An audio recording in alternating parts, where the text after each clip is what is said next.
Hi!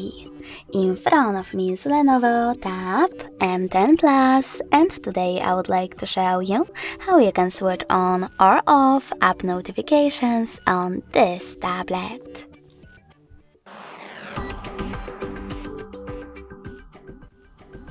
Begin by opening Settings. Now you need to scroll down and click on Apps and Notifications. Then select Notifications over here and click on See All from last 7 days.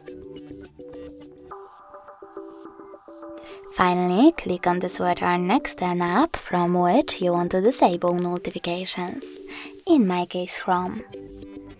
As you can see, all notifications from this browser are now disabled, but you can always enable them by tapping on the same switcher. If you wish to, you can always click on one of your apps over here instead and manage all notifications from here. Thanks so much for watching. If you enjoyed this video, leave a like, comment and subscribe. Bye!